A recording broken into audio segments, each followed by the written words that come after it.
Yeah, younger player. I mean, again, Keemon's a special young man, good football player, very physical. Zion's instincts from the beginning have jumped off the film at us. Just his physicality, the way he can play as a blitzer, the way he can fill the B gap, and tough decision. But usually when you're dealing with two players that are very, very close, you tend to go with the younger guy. Clarence Hill, DLLS Cowboys, and we're going to get back to the roster moves today. But just the Micah update, did you talk to him Sunday about his body language, number one? Yeah, Mike and I had a long conversation. Probably talked for an hour about a lot of different things and addressed a number of different issues and things like that. And at this point, I'm going to keep that between he and I. But we had a very, very good conversation. Okay, moving forward, obviously this is all about September 4th. I know you say you believe he's going to be on the field. When does he need to get to practice and ramp up to get to that point where you can be confident he can play against the Eagles? Yeah, well, I think, again, that's always the story, it's different for everybody. The fact he's been here gives him a little bit of a leg up on the fact that he knows the defense, and that could be a completely different story if he wasn't here. But at the end of the day, I think once we want him out there as soon as possible. And when he's feeling up to it and all those things is a big factor into it. But every day that he can get out there and get reps would be great. But I do think very strongly that him being around has helped. Him doing some of the walkthroughs and things like that does help. There's communication. There's signals that come from the sideline. There's communication from player to player that he's getting all those things. But the best way to get good at football is to play football. And so I would say as soon as possible would be the desired effect. Is there a deadline? I know just for game day, since it's on the Thursday, but obviously there. Yeah. Yeah, we're going to treat it as a normal week. We'll start. We have a bonus Monday on Friday, and then they get their day off. The league has a number of rules where they have to get certain days off. Clarence. But at the end of the day, as soon as he can get out there, that's great. But again, there'll be a ramp up plan for him, and when he lines up out there to play, do I think he would play 75 plays in every play? Probably not. I don't think that that's real. But I do think that he can be very disruptive, like we all know. Brian, Todd Archer with ESPN. Has he given you assurance that he'll practice? Did that come up in your talks? No, just again, wants to make sure he feels good and all that stuff. But again, like I said, I haven't changed my tune on the way I feel, and like I said, very, very good conversation about a lot of different things. So, power communication, I think, is great, and having the conversations with him, but even having the conversations with some of the players today, it just reminds you the people side of this business is really important. And had a great conversation with Mozzie. Brought Mozzie in, talked to Mozzie, just same topic. Just hey, consistency. It doesn't matter that you're a first-round pick. It's just we want to see you be more consistent. We know what you're capable of, and again, that's one of my things I'm really important. It's important to me is to find time to have conversations, and because I think it matters. Today's obviously a day you had to deliver bad news to guys that they're not making the team. But do you ever deliver good news to guys to say, "Hey, you made it"? It actually happened today. I'll share it with you guys. I'm sure he won't mind me sharing it. So we brought Perion Winfrey in, and he assumed he was being cut. And so he walked in, sat down in my office, and Will and I were in there, McClay and I were in there, and I did play it up a little bit. I was a pretty good actor, if I do say so myself, probably being kind of a jackass for doing it. But I said, hey, these are hard days, and there's a lot of hard conversations that have to happen, but this is one I've really been looking forward to because I'm telling you, you've made the team. And he became very emotional. And then I became emotional, and then I looked over at McClay. He was emotional. And that's certainly something when you talk about a guy that's had this amazing game taken away from him, and you really realize how much these players love this game, what they sacrifice to play this game, what they have to, give up and go through, and the pounding it takes on their bodies. But the emotion of it, seeing Perion react like that, showed me two things. It showed me the passion that he has for this game, but also the pain that he's had to go through having it taken away from him and not knowing whether this would work out or not. And I told him, I said, the reason we wanted to do it is I wanted to see your reaction because I figured you would react like this, and he did not disappoint. Special young man. John Machado with The Athletic. What made the difference for Mazi Smith for you guys to keep him on the roster? Obviously, he was playing in the final preseason game. Yeah, it's a fair question, and that was part of the conversation with Mazi, that, hey, nothing is guaranteed. We're all competing, and you've got your 53-man roster, but then you've got your game day roster, and again, the message was the same. I thought Mazi had 2 of his best practices last week. Thought he played well, had flashes during the game. Just okay yesterday. And so, again, the conversation and having hard conversations, some coaches might be like, yeah, hey, I'll just deal with that when we get back. But I wanted Mazi to know that, this has nothing to do with you being a first-round draft pick. There's an expectation of you as a player because of how talented you are, and we've seen it. We just need to see it on more of a consistent basis. And, gave him my input. We had great conversation about, how we can help him and him figuring out his routine and getting his body feeling better and things like that. It's the power of spoken words, man, where you just get on the same page. And that way, if there's a misunderstanding, it's not because I didn't have the courage to have a conversation. It's a misunderstanding because something was said that maybe they didn't like. And Mazi didn't take it that way at all. It was a great conversation. But I just feel like you over-communicate as a leader that sits in a role like I do.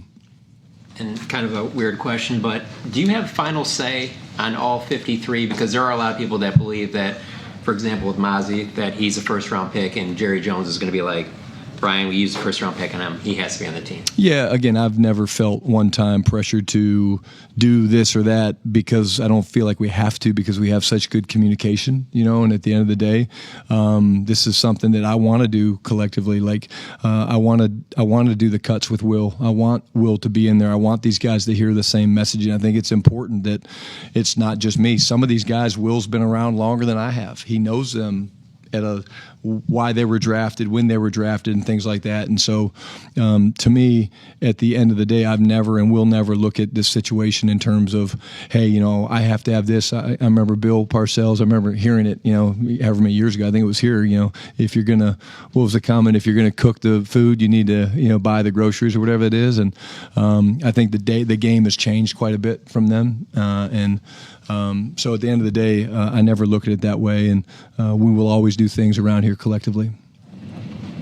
Nick Harris, Fort Worth Star-Telegram. Can you talk about the trade with the Saints today and Austin Bridges and how that came about? Yeah, again, Austin was a guy who was right there on the bubble. Austin's played games for us, and we drafted him. He's done some good things. More than likely it looked like he was going to be a guy we were going to release, and the Saints felt very strongly that this is a player that they had targeted, that they wanted, and rather than take a chance on losing him, they wanted to make the trade, and we felt good to get something for someone that was probably going to get released.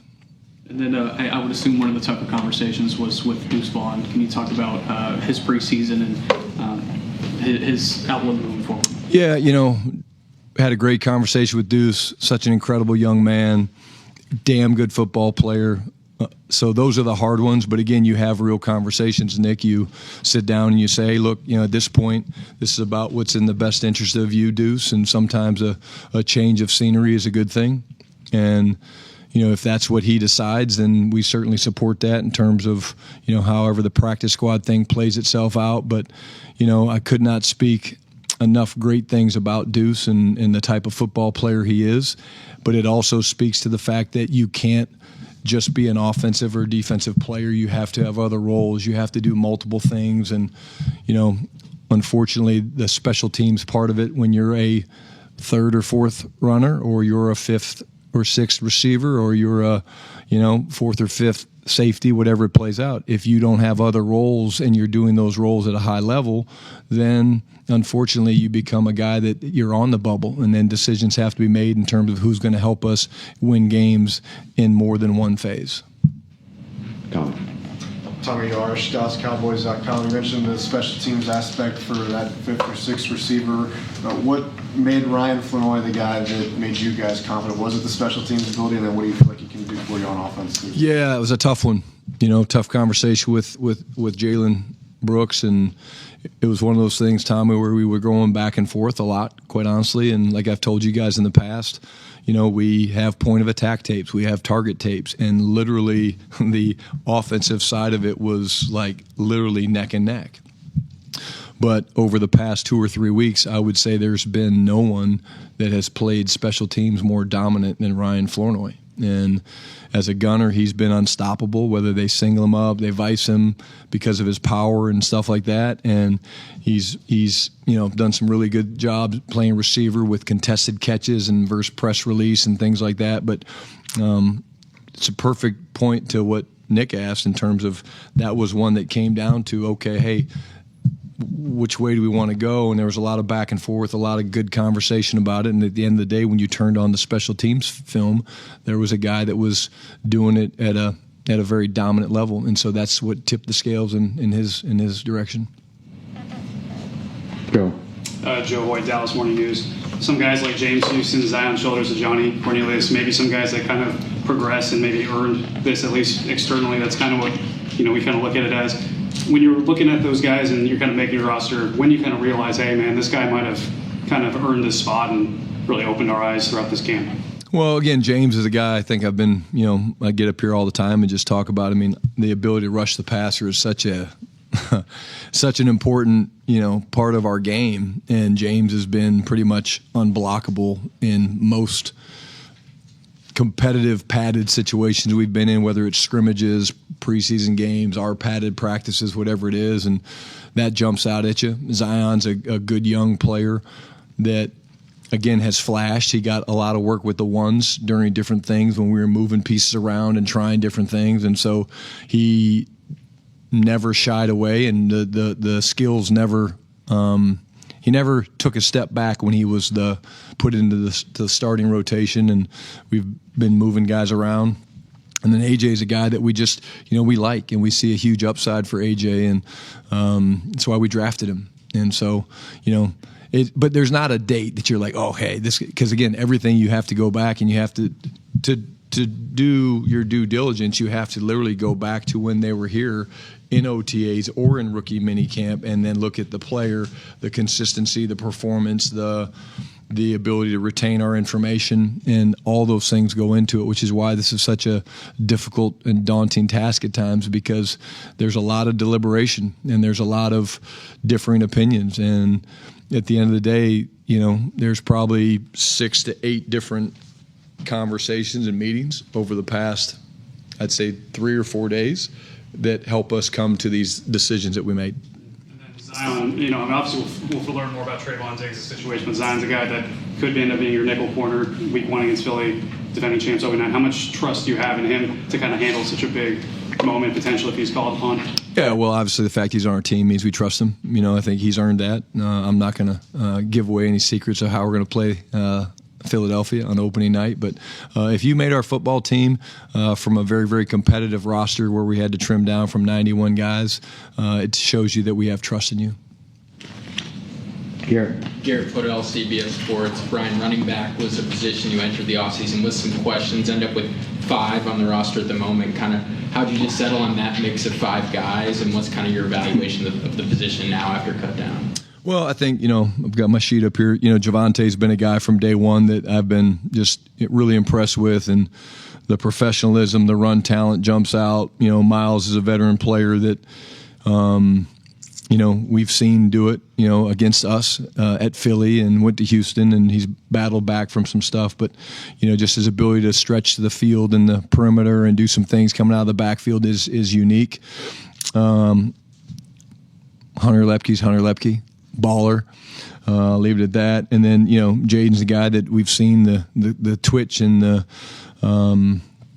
speed and the acceleration, and film off as a guy that, again, when you look at Phil play, he's a big, powerful man that's hard to bring down, and people bounce off of him. And I think it's a cool room because you've got the veterans in Miles and Javonte, you got Hunter, who is becoming a veteran, and then you got the two rooks that again we drafted, and I think we've seen the things that we wanted to see from them.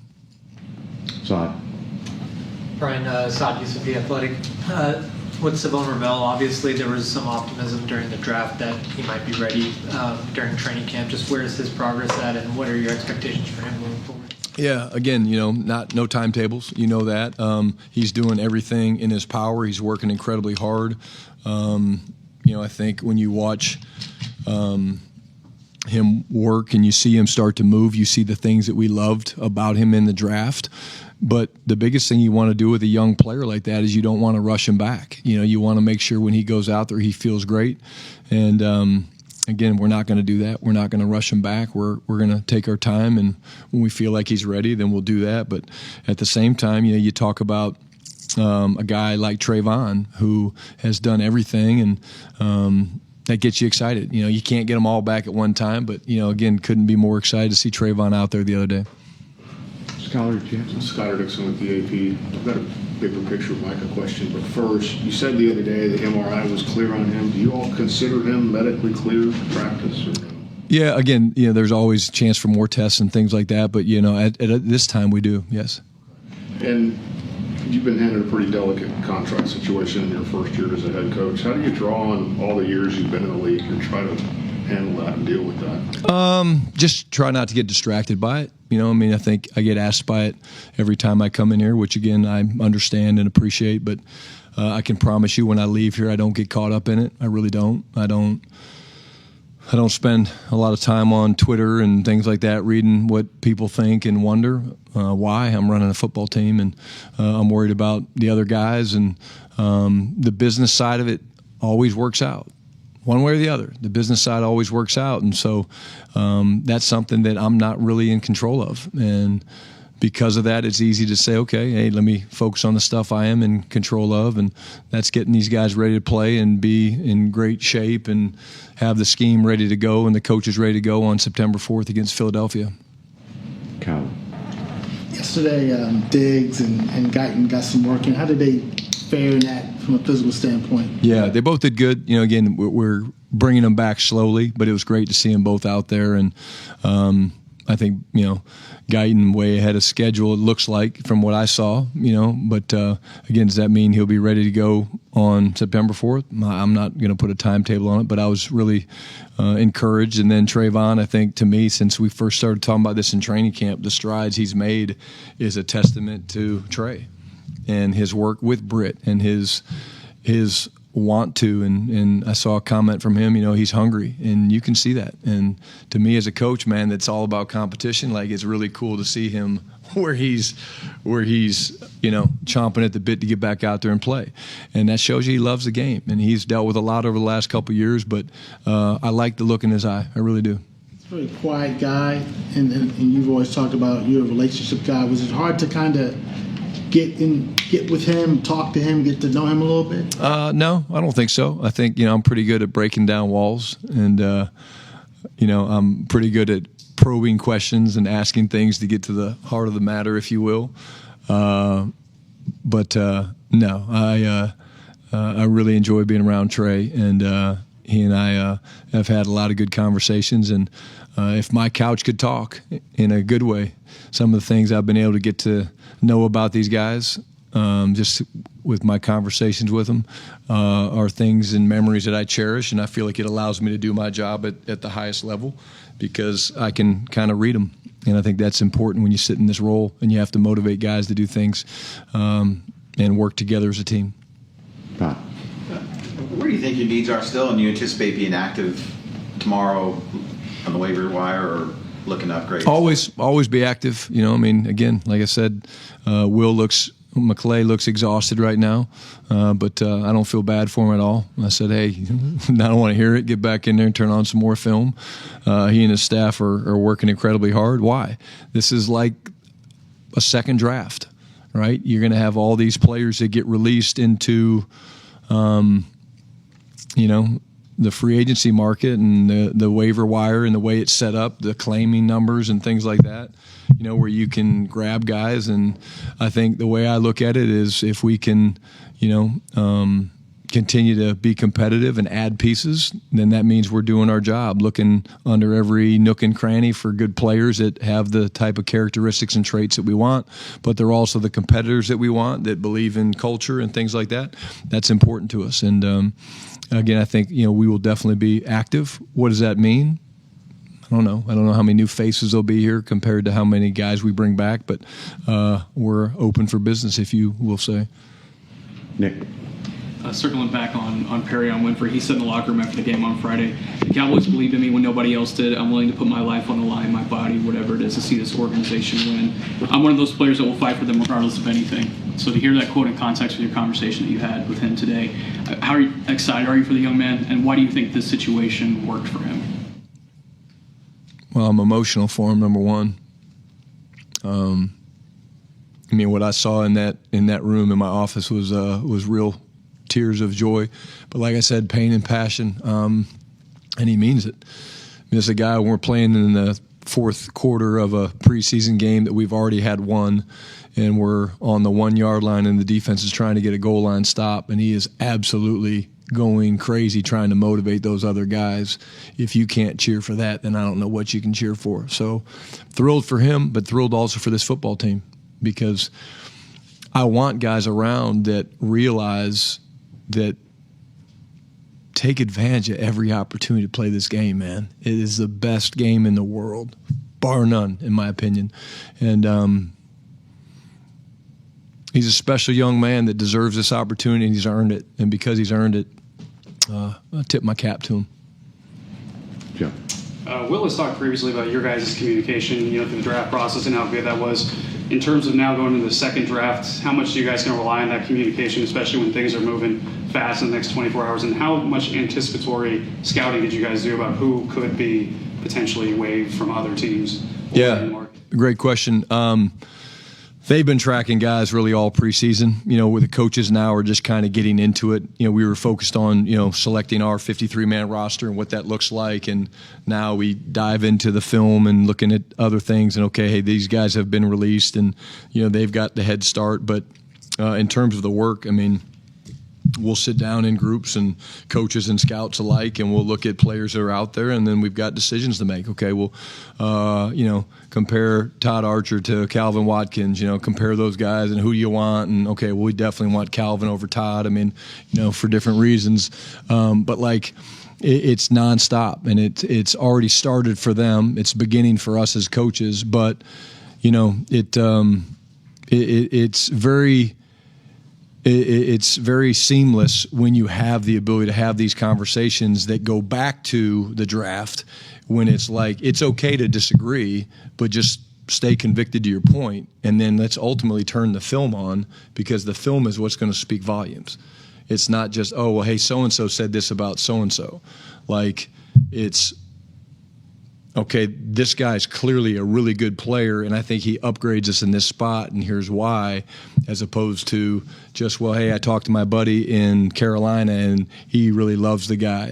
Let's turn the film on and let the film speak to these guys, and that's honestly one of the things about Nick's question about Perion.